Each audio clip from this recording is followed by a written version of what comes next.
So we just finished a meditation, and I'm going to talk again this evening about the five forces, the fourth point of the 7 points of mind training on this evening of the 29th of June, 2022.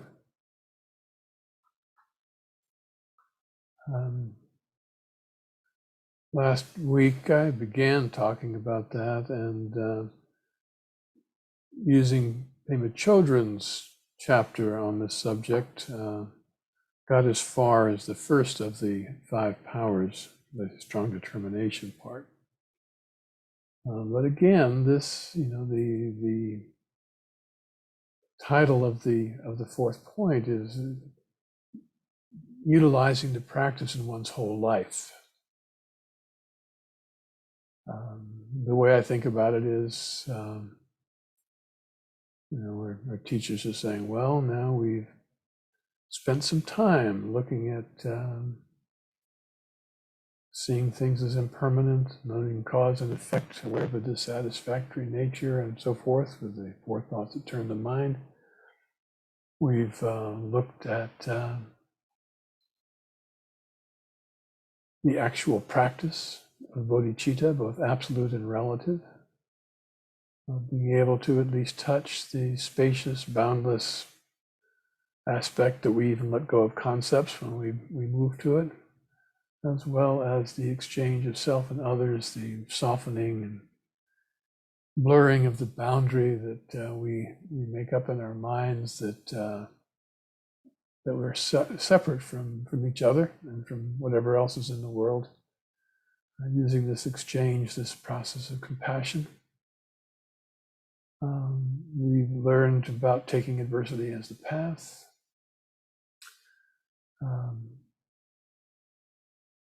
Rolling all blames, quote, into recognizing the grasping nature that each of us has, that ego self that wants and defines as owning things, as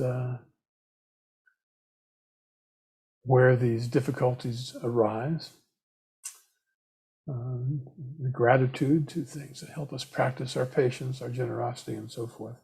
And now the teachers are saying, well, okay, but now, how often do you think about that in the course of the day? Is this something that is really present for you, that this is your first thought? Or is it that you have a practice perhaps in the morning of doing a sit and you touch these things perhaps, but as you move on through the day, they tend to slide away? And I think that everybody has that happen to some degree or another. And that all of us have days that are, some days are more difficult than others in terms of keeping these things in the forefront. So the teachers are saying, well, this is how you do this. This is how you can keep this practice present for your whole life. Not your whole life, yes, the years to come, but your whole life now in the moment. So these five forces or powers or strengths are presented as a way of doing that. If we can practice these things, these forces, and they're all things that can be practiced, we can bring the actual practice of bodhicitta and the higher view of the impermanence and cause and effect and the emptiness ultimately of all things, more and more into our natural thought, so that it does not seem to be artificial or I'm doing the practice or this is Buddhism, but this is how I think about it. So that's what these practices aim at, is reaching that point where it's no longer something we're doing, but rather something that we've increasingly become natural to. And the first of the forces that Pema Chodron talks about is determination. Again, one of the other teachers starts off with that one called aspiration, which there's a little difference from teacher to teacher. Sometimes these differences, people get a little concerned about them. Wait a second, I thought, which one is it? Well, it's a both and kind of situation. I think all the writers and teachers of the books that are on the page that we can turn to on the website all have something wonderful to say, and they say it differently, and that's why we have not just one book. So the first one we talked about last time was the strong determination. And she talked about strong determination involving connecting with joy, relaxing, and trusting. Determined to be open, determined not to turn anything away or not to be open to things. And where my mind goes to some degree is, but there are days when that's more difficult than others. And there's a different kind of determination that then arises during those days when it's harder than others to bring it to bear. Catching myself saying, Ken, what are you doing right now? Are you really keeping in touch, or are you finding that's very difficult right now? And I can, difficulties there. Yeah, I can see that. I can accept that. I'm present to it. But then what? There's a determination behind taking a deep breath and once again moving into it that can be a very pleasant, very joyful kind of effort. But it's an effort. At least it is for me at times in that way. So moving on to the second is familiarization. And I must have read her book before. She says what familiarization means is that the Dharma no longer feels like a foreign entity. That's kind of what I was pointing at a moment ago. It no longer feels like we're doing a course or we're doing a practice. It just feels natural. Your first thought, she says, becomes dharmic. You begin to realize, I'm continuing to read here, that all the teachings are about yourself. You're here to study yourself. Dogen Zenji comes to mind. The study in this way is to study the self. This is a very famous Zen master who said that, and he continues to study the self is to forget the self. To forget the self is to be enlightened by all things.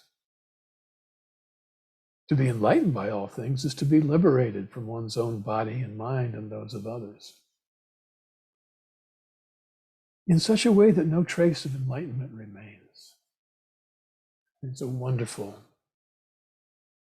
saying.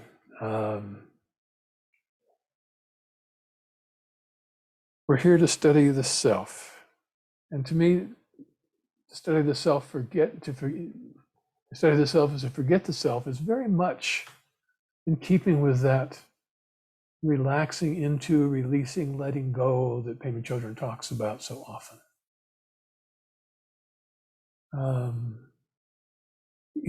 My experience with forgetting the self is that I'm not aware of it when I'm doing it.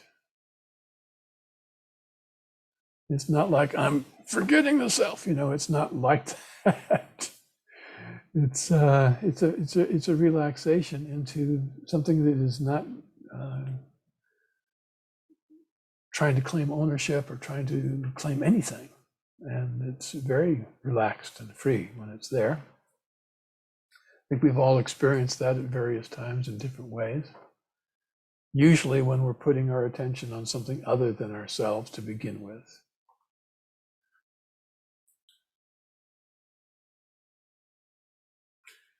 Dharma isn't philosophy, she says.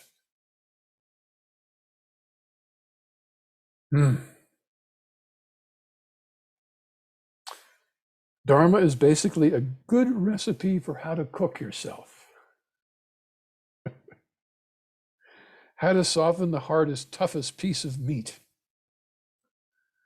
Interesting metaphor she uses. Dharma is good instruction on how to stop cheating yourself, how to stop robbing yourself, how to find out who you really are. Not in the limited sense of I need and I'm going to get, but through developing wakefulness as your habit, your way of perceiving everything. So wakefulness could be thought of as a goal. I want to wake up. I want to be awake. And she's saying wakefulness is the way. Reminds me a little bit about there is no way to peace. Peace is the way. You might also say there is no way to wakefulness. Wakefulness is the way. And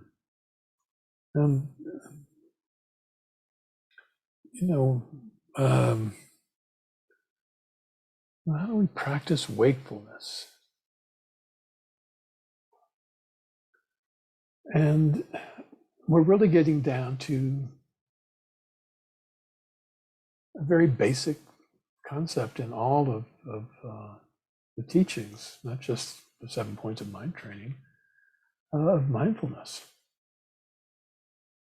That first of the 7 factors of awakening that all the others rely on.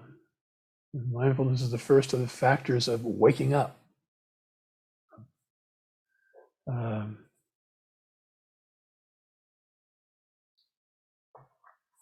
Mindfulness of mind, again, there we go with the 4 foundations of mindfulness comes up once again. The mindfulness of what's happening in our minds. Now, what is it that can be mindful of what's happening in our minds that can say, oh, irritability is arising? And that is not irritable. It's just, oh, irritability is arising. And there's 2 things there. There's the irritation and there's the awareness of the irritation, which is different than the irritation. And so often we can be only aware of the irritation, responding to it and reacting to it. Once we touch that, oh, irritation is arising, it's a whole new ballgame. Or whatever other mind state you may decide, including joy. Oh, joy is arising. And so much can flow from that. In fact, it will flow shortly into the seat of virtue, which is the next one of these things, of these 5 forces. So a part of familiarization is a continued familiarization with what's happening in our minds. That becomes our habit. That's not, oh, I'm practicing the Dharma, that's just what we do. We're aware of what's happening, what's arising and falling away in the mind. Critical mind has arisen. Once we say critical mind has arisen, then suddenly we're again in a very different place than we are if we're simply reacting to our critical mind, being critical of ourselves or critical of somebody else. And we say, oh, there it is. There's the critical mind. And there's no need to push it away. And there's no need to keep feeding it with letting it do its ongoing rounds of nattering at us. We just, oh, yeah, critical mind has arisen. and then see what happens.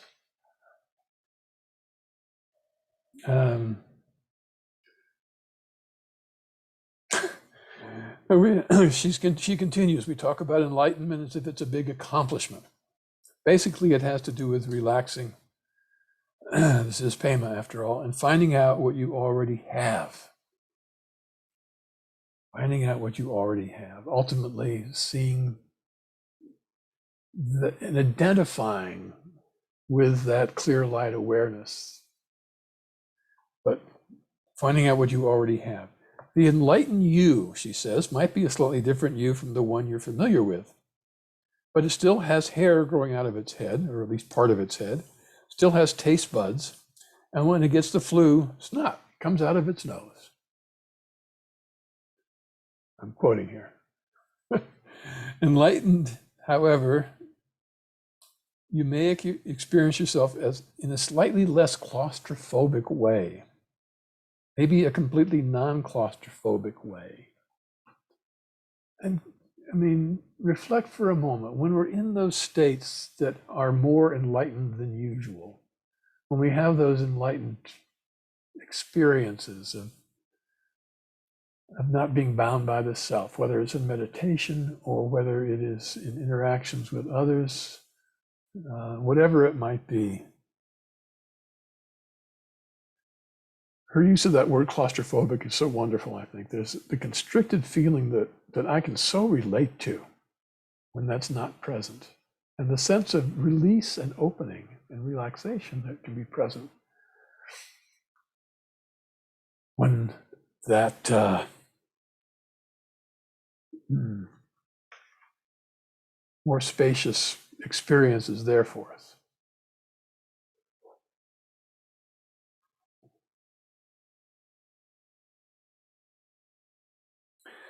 Familiarization means you don't have to search any further, and you know it. It's all in the pleasantness of the presentness. She puts that in quotes. In the very discursive thoughts you're having now. Thinking about, gee, I'm not sure I agree with Ken about that. I see it different, but yeah, it's that's just like, that whole thing is just one more example of the flowing that's happening that we can be completely open to or get ourselves all constricted about.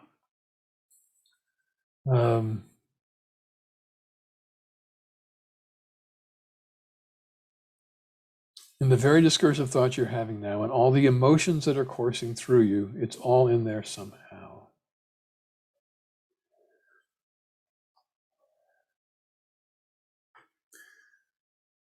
You don't have to search any further. What a concept.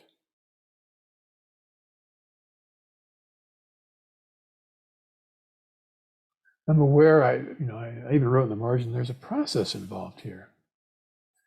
And I think she's suggesting, if you make it so, there is. But maybe it's just right there in front of you.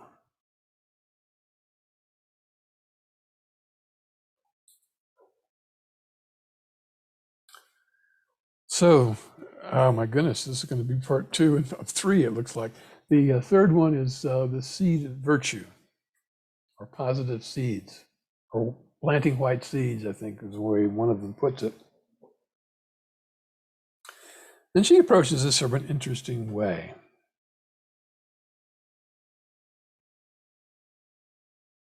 And I know you've read this, but again, hearing it again, and sometimes hearing it out loud rather than written can be helpful.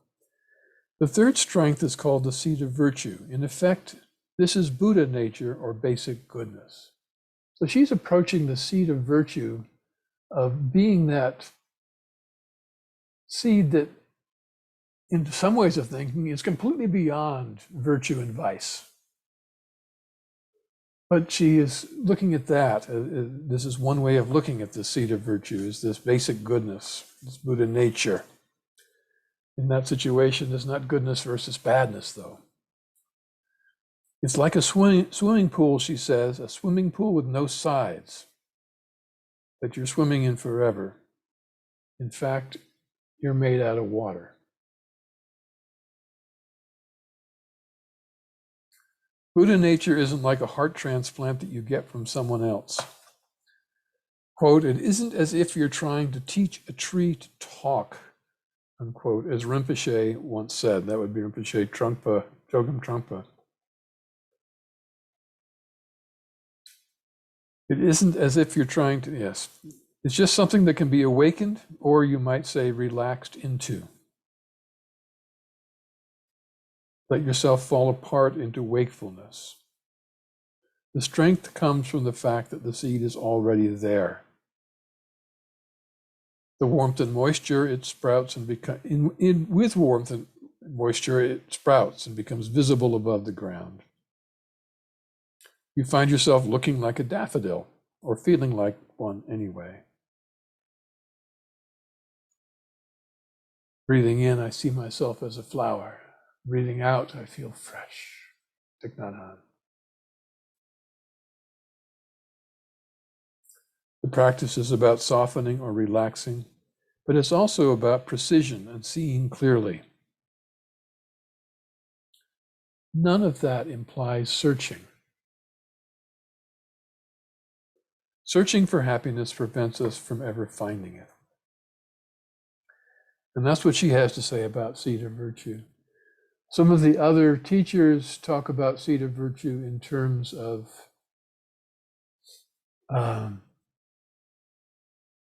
well, in a shorthand, good deeds.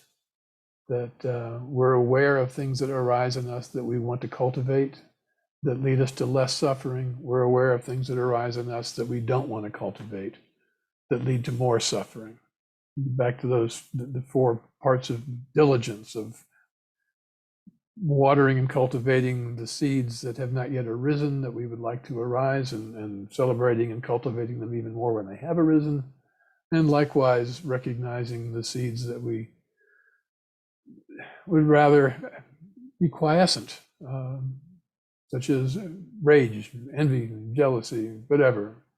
Recognize that when they're there, we can do things to help them diminish, and we can do things to help them not arise.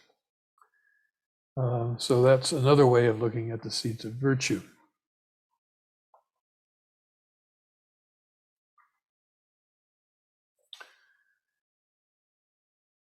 I think I will go ahead because we really have already talked about, we've already talked about reproach. Excuse me 1 second.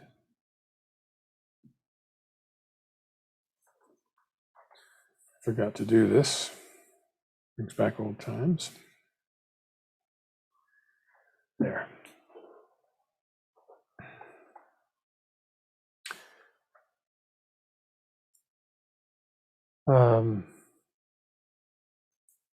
So I'll just touch on what she talks about here. It's great fun, actually. This one requires talking to yourself, she says. Ego, you've done nothing but cause me problems for ages. Give me a break. I'm not buying it anymore. That sounds like reproach. In the usual sense of the term. She's being quite clear. And she is speaking to the ego. She says, try it in the shower. You should talk to yourself all the time without embarrassment. When you see yourself starting to spin off in frivolity, say to yourself, "Begone, you troublemaker." So she can bring up a certain fierceness in her way. As you can see in that little paragraph. That's all complete quotations. I didn't make anything up there. The approach can be slightly problematic because we don't usually distinguish between who we think we are and our ego. That's one of the tricky parts of the ego. We think it's us. If we roll all blame to the one, we say, who, me? But no, that's not what it's about. The more gentleness that comes up, the more friendliness you feel for yourself, the more this dialogue is fruitful.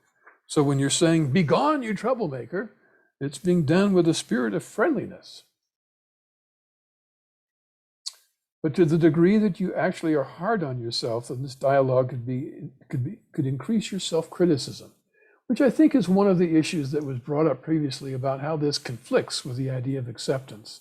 And there in that little brief paragraph, I think she kind of really encapsulated pretty well that, you know, you're seeing the problem and you're identifying it, and you're not pussyfooting around, you're not trying to make excuses. There it is.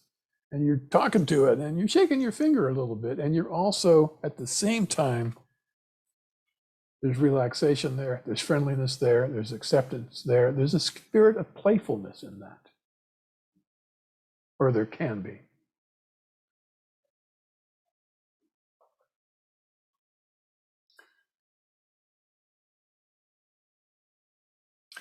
Over the years, with encouragement from wonderful teachers, she says, I have found that rather than blaming yourself or yelling at yourself, you can teach the Dharma to yourself. Reproach doesn't have to be a negative reaction to your personal brand of insanity. But Pema, we're not forgetting about "Be gone, you troublemaker." But it does imply that you see insanity as insanity. Neurosis is neurosis. Spinning off is spinning off. At that point, you can teach the Dharma to yourself. This advice was given to me by Thrangu Rinpoche. I was having anxiety attacks, and he said I should teach the Dharma to myself, just good, simple Dharma. So now I say, Pema, what do you really want?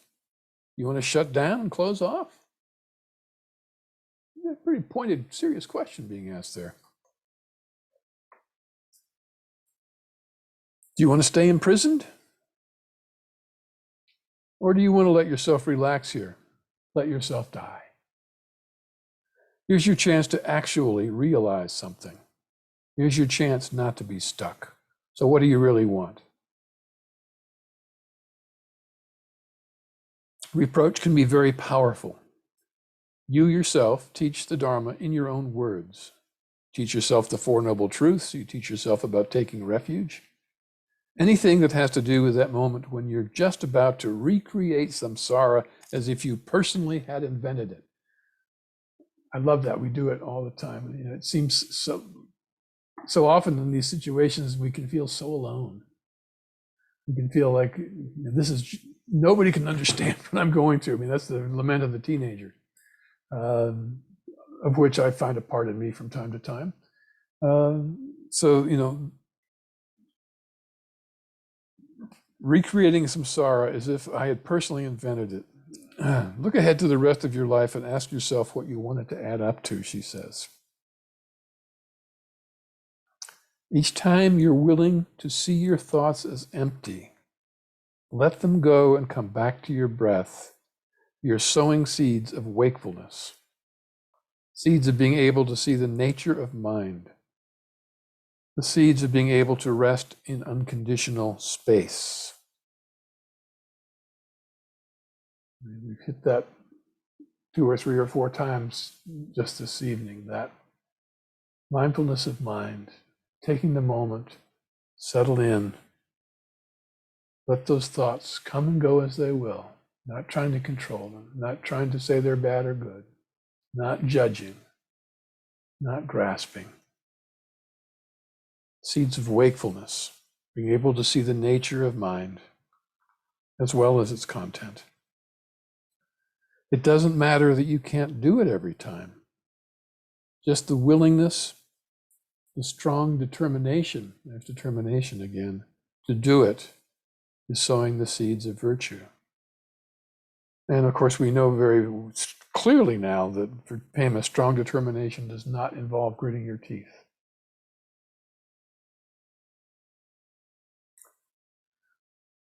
You can find that you can do it more spontaneously and naturally without it being an effort. It begins with some sense of exertion. You really got to try. And becomes your normal state.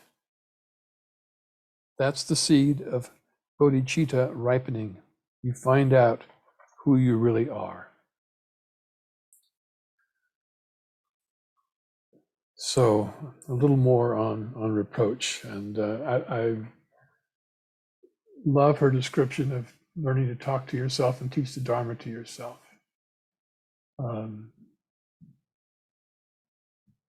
If you haven't already been doing that, I strongly encourage it. It can be great fun, and you can watch your own reaction. I mean, give it a go. And the last of the 5 forces that she talks about is aspiration.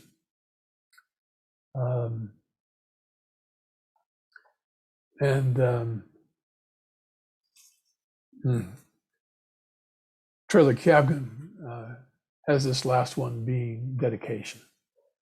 Interesting juxtaposition there, I think. So aspiration we've already talked about a fair amount, and not just now. We talk about aspiration all the time. A heartfelt sense of aspiring cuts through negativity about yourself, she says. It cuts through the heavy trips you lay on yourself. The notion of aspiration is simply that you voice your wish for enlightenment.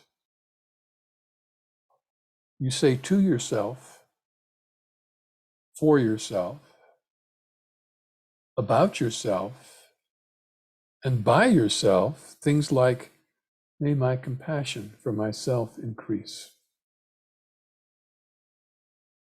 You might be feeling completely hopeless, down on yourself, and you can voice your heartfelt aspiration. May my sense of being obstructed decrease. May my experience of wakefulness increase. May I experience my fundamental wisdom. May I think of others before myself.